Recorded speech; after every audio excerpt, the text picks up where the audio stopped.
झारखंड के चतरा जिले में स्थित कौलेश्वरी पर्वत दूर से देखने पर यह एक साधारण पहाड़ जैसा लगता है, लेकिन जैसे ही कोई इसके करीब पहुंचता है उससे महसूस होता है कि यहाँ की हवा में कुछ अलग है, कुछ अनकहा, कुछ ऐसा जो शब्दों में नहीं बताया जा सकता।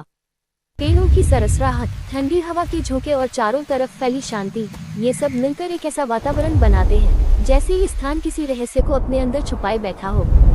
सदियों से साधु, तपस्वी और तांत्रिक इस पर्वत पर आते रहे हैं, कुछ अपनी साधना पूरी करने के लिए, तो कुछ उस अनजानी शक्ति को समझने के लिए जो यहाँ मौजूद है।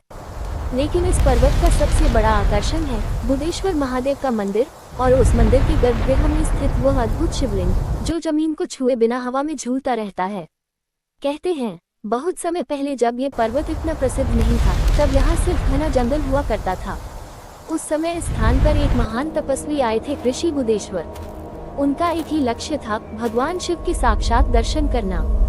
उन्होंने इस पर्वत की सबसे ऊंची चोटी को चुना और वहां बैठकर कठोर तपस्या शुरू कर दी। दिन बीतते गए, महीने बीत गए और धीरे धीरे साल भी गुजरने लगे, लेकिन ऋषि का ध्यान कभी नहीं टूटा।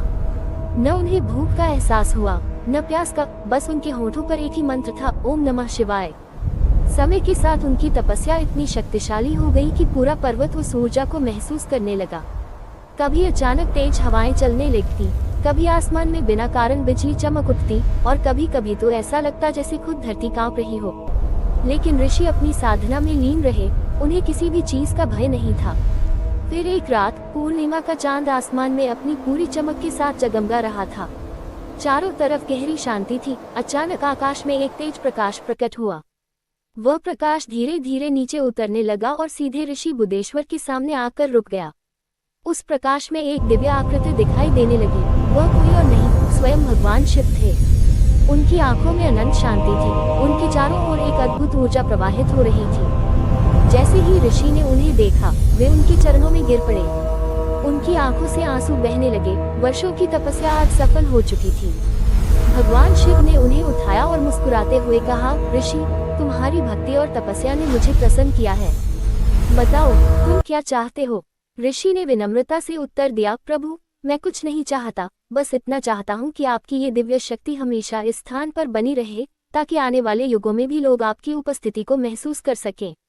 भगवान शिव कुछ क्षणों के लिए मौन रहे, फिर उन्होंने अपना त्रिशूल उठाया और धीरे से पर्वत की भूमि को स्पर्श किया। जैसे ही त्रिशूल जमीन से टकराया, एक तेज प्रकाश धरती के अंदर से फूट पड़ा। वह प्रकाश धीरे धीरे एक आकार लेने लगा और कुछ ही क्षणों में वहां एक शिवलिंग प्रकट हो गया। लेकिन ये कोई साधारण शिवलिंग नहीं था, वह पूरी तरह प्रकाश और ऊर्जा से बना हुआ प्रतीत हो रहा था। जैसे ही वह प्रकट हुआ, वह जमीन को छूने ही वाला था कि अचानक रुक गया और हवा में स्थिर हो गया। न ऊपर गया, न नीचे आया, बस एक ही स्थान पर थम गया, जैसे किसी अदृश्य शक्ति ने उसे पकड़ रखा हो। ऋषि ये दृश्य देखकर आश्चर्यचकित रह गए। उन्होंने भगवान शिव से पूछा, प्रभु, ये शिवलिंग जमीन को क्यों नहीं छू रहा? भगवान शिव ने शांत स्वर में उत्तर दिया, ये शिवलिंग इस पृथ्वी का नहीं है, ये ब्रह्मांडीय ऊर्जा का अंश है। अगर यह धरती को स्पर्श कर ले तो इसकी शक्ति पूरे संसार के संतुलन को बदल सकती है। इसलिए ये हमेशा हवा में ही रहेगा, एक रहस्य बनकर, एक शक्ति बनकर। इतना कहकर भगवान शिव अंतर्ध्यान हो गए, लेकिन उनकी उपस्थिति उस स्थान पर हमेशा के लिए रह गई। ऋषि बुदेश्वर ने उसी स्थान पर एक मंदिर का निर्माण किया ताकि लोग इस दिव्य शक्ति के दर्शन कर सकें। लेकिन धीरे धीरे यह बात फैलने लगी कि वहां का शिवलिंग साधारण नहीं है। कई लोगों ने उसे छूने की कोशिश की, लेकिन जैसे ही वे पास पहुंचते, एक अदृश्य शक्ति उन्हें पीछे धकेल देती। समय बीतता गया, युग बदलते गए, लेकिन ये रहस्य कभी नहीं बदला। कुछ तांत्रिक इस शक्ति को अपने वश में करने के लिए यहाँ आए। उन्होंने रात के अंधेरे में कई अनुष्ठान किए, मंत्रों का जाप किया, लेकिन जैसे ही उन्होंने उस शिवलिंग की शक्ति को नियंत्रित करने की कोशिश की, एक तेज प्रकाश निकला और वे सभी बेहोश हो गए। कुछ तो फिर कभी दिखाई ही नहीं दिए। आज भी जो लोग इस मंदिर में जाते हैं, वे कुछ अजीब अनुभव लेकर लौटते हैं। किसी की घड़ी अचानक बंद हो जाती है, किसी का मोबाइल काम करना बंद कर देता है, और कुछ लोग तो ये भी कहते हैं कि उन्होंने वहां एक रहस्यमयी रोशनी देखी, जैसे कोई अदृश्य शक्ति अभी भी उस स्थान की रक्षा कर रही हो। वैज्ञानिक आज तक इस रहस्य को समझ नहीं पाए हैं। कुछ लोग इसे प्राकृतिक घटना मानते हैं, तो कुछ इसे दिव्य शक्ति का प्रमाण कहते हैं। लेकिन सच्चाई क्या है, यह आज भी एक सवाल बना हुआ है। कौलेश्वरी पर्वत आज भी वहीं खड़ा है, अपनी चुप्पी में उस रहस्य को समेटे हुए, और उस मंदिर के गर्भगृह में आज भी वह शिवलिंग हवा में झूल रहा है, बिना किसी सहारे के, बिना किसी स्पष्टीकरण के। और शायद यही इस स्थान की सबसे बड़ी सच्चाई है कि कुछ रहस्य ऐसे होते हैं जिन्हें समझने की नहीं, सिर्फ महसूस करने की जाए। बर्फ से ढकी ऊंची ऊंची चोटियां, ठंडी हवाएं और एक ऐसी खामोशी जिसमें मानो पूरा ब्रह्मांड छुपा हो। इन्हीं पहाड़ों के बीच एक रहस्यमय स्थान था जिसके बारे में कहा जाता था कि वहाँ स्वयं भगवान शिव ध्यान में लीन रहते हैं। लेकिन वहाँ तक पहुँचना आसान नहीं था, क्योंकि वह जगह सिर्फ शरीर से नहीं, आत्मा से पहुँची जाती थी। अध्याय एक जिज्ञासा जो जीवन बदल दे। एक छोटे से गांव में अर्जुन नाम का एक युवक रहता था। अर्जुन साधारण नहीं था। जब बाकी लोग धन, सुख और नाम के पीछे भागते थे, अर्जुन के मन में सिर्फ एक सवाल था, सत्य क्या है। बचपन से ही उसे एक अजीब खिंचाव महसूस होता था, मानो कोई उसे बुला रहा हो। एक दिन वह अपने गुरु के पास गया।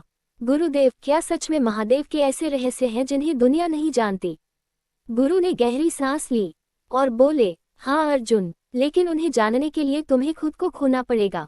अर्जुन बोला, मैं तैयार हूँ। गुरु ने उसकी आंखों में देखा और धीरे से कहा, तो हिमालय जाओ, वहाँ एक गुफा है जहाँ तुम्हें 3 रहस्य मिलेंगे, लेकिन ध्यान रखना, हर रहस्य तुम्हें बदल देगा। अध्याय 2 कठिन यात्रा। अर्जुन निकल पड़ा। घने जंगल, खतरनाक जानवर, ठंडी हवाएं। कई बार वह गिरा, कई बार उसे लगा कि वह हार जाएगा, लेकिन हर बार उसे एक आवाज सुनाई देती, आगे बढ़ो। कई दिनों बाद वह हिमालय की उस ऊंचाई पर पहुंचा जहां सांस लेना भी मुश्किल था, और तभी उसे वह गुफा दिखाई दी। एक विशाल अंधेरी गुफा जिससे एक अजीब सी ऊर्जा निकल रही थी। अध्याय 3 पहला रहस्य, समय का खेल। जैसे ही अर्जुन गुफा में अंदर गया, सब कुछ बदल गया। समय रुक गया, उसकी सांस, उसकी धड़कन, सब कुछ धीमा हो गया। वह चिल्लाया, कोई है यहाँ? तभी एक गूंजती हुई आवाज आई, समय को समझना चाहते हो? अर्जुन डरते हुए बोला, हाँ। अचानक उसके सामने दृश्य बदलने लगे। उसने खुद को बचपन में देखा, फिर जवान होते हुए, फिर बूढ़ा, फिर मरते हुए। अर्जुन डर गया।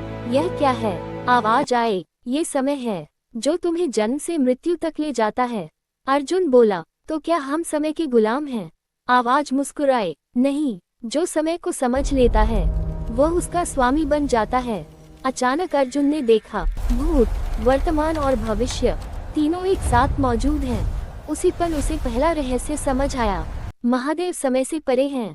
वह महाकाल हैं, जो समय को बनाते भी हैं और मिटाते भी हैं। अध्याय 4 दूसरा रहस्य, विनाश का सत्य। अर्जुन आगे बढ़ा। अब गुफा का रूप बदल चुका था।